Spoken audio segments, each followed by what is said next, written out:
გამარჯობა მეგობრებო, დღეს მარტივად აგიხსნით თუ რა არის ფინანსური ბაზარი. წარმოიდგინეთ, რომ ლაგოდეხში საზამთროს ყიდულობთ იაფად და შემდეგ თბილისში ყიდით უფრო ძვირად. საზამთროს გარდა შეიძლება სხვა ხელიც იყიდოთ. ფინანსური ბაზარიც იგივე პრინციპებს ეფუძნება. საზამთროს და აი ამ სხვა ხილს ცვლის სხვადასხვა ინსტრუმენტები. ესე იგი, შენ თუ საზამთროს შეეხები ხელით, იმ რაღაცას, რითაც ვაჭრობენ ფინანსურ ბაზრებზე, ხელით ვერ შეეხები, მაგრამ ის არსებობს.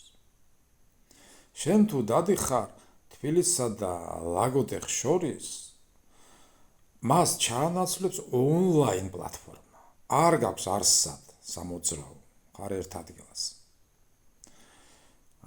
შეიძლება საზამთრო გაგიფუჭდეს, ან მისმა ფასმა დაიკლოს.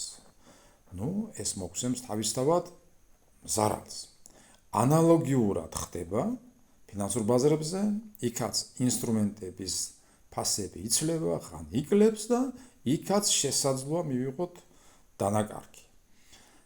აი ეს პროცესები რომ არ მოხდეს და თავი დავიზღიოთ ამისგან, საჭირო არის რომ მართოთ რისკები.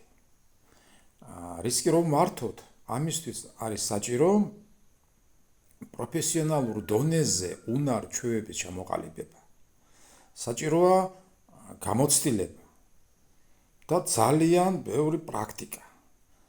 სწორედ ამისთვის არის საჭირო მათემატიკური უნარ-ჩვევები და ანალიტიკური აზროვნება. ეს ვიდეო განკუთვნილია საგანმანათლებლო მიზნებისთვის და არ წარმოადგენს ფინანსურ რჩევას. ვიდეოში განხილული თემები არ უნდა იქნეს მიჩნეული როგორც ინვესტიციის რეკომენდაცია. გისურვებთ წარმატებას.